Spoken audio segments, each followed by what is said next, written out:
Tariq, to give his views on the entrepreneurial career.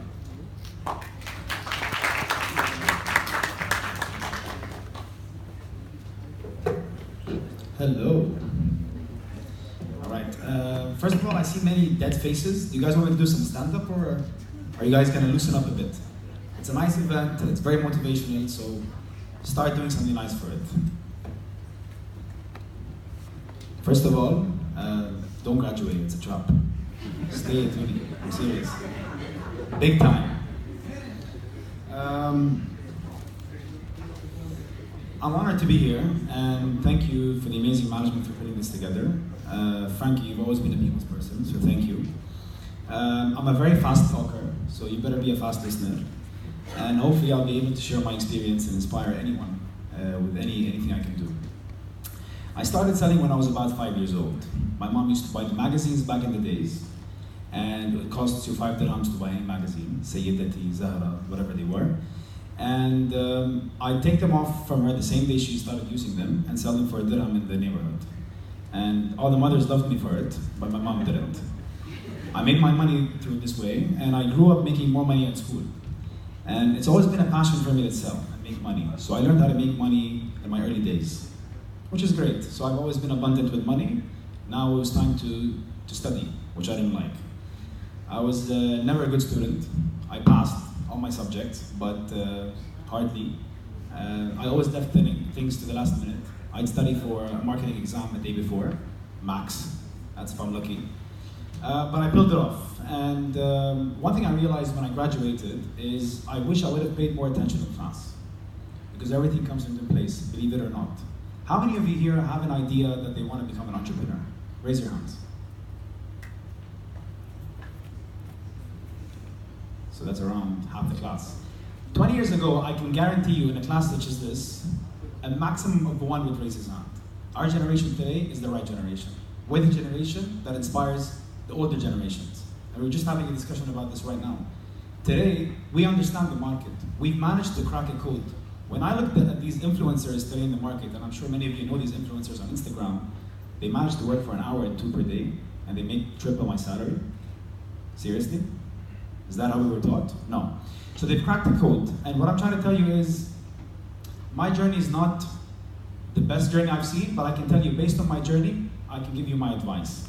Number one, and far more important, is based on these ideas that you just raised your hands on. Do these ideas really solve a problem? Break it down to the core of it. Does it solve a problem? I mean, don't give me another nice lighter. Give me a lighter that works on solar energy. For instance, is it a want or is it a need? And I'm sure many of you studied the difference between want and a need. So if I want something, it's okay to have. If I need something and you do it best, I'll buy it off you. That's a difference.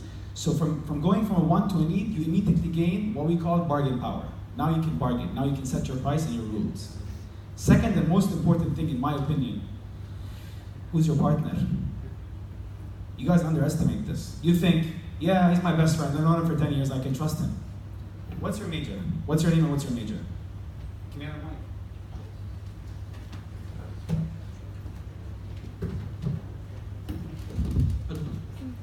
My name is Rishabh and I'm currently doing BCom accounting. BCom? Accounting. Accounting. What's your major? Marketing. So right now, if I put a team of marketing, accounting, and HR, for example, together, you guys can complement each other. You do this instead of doing this. But if you launch with your marketing colleague, then what value do you bring to the business? What value does he bring to the business? One of you is going to be a liability because you both know marketing. Choose your partners wisely when it comes to business, and then of course on the personal level. Because a partner can either take you up or he can take you down. It's all up to you. But choose your partners carefully. What matters the most as well is, why are you doing this business? What do you want to do? Are you doing it to fulfill an emotional need?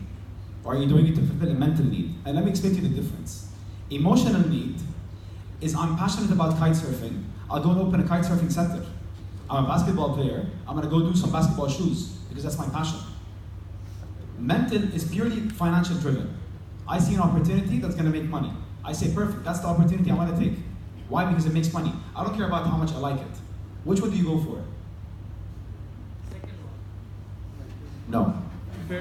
It's both. You got to do both. Let me tell you one thing about business people. Business is like marriage. And my wife is here, so I might be shocked today. But business is like marriage. And let me tell you why. Marriage, prior to marriage, there's the dating period, right? Everyone dates someone. It's so amazing. There's that spark. It's so nice. It's so fun. It's so easy. I want to go to Ras Al Khaimah. I wake up, take the car, and go to Ras Al Khaimah. There's no responsibilities. I live with my parents. She lives with her parents. It's so easy. It's so simple. It's the same phase you go through when you're going through a startup mode.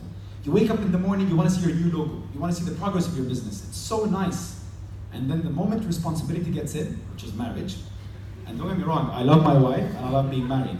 But the moment responsibility comes into place, reality check hits in. Now you need to pay for bills. Now you need to pay for your car. Now there's no more daddy to tell you where to go, what to do. You got to take these decisions in your own hands, right? Same thing with business. If that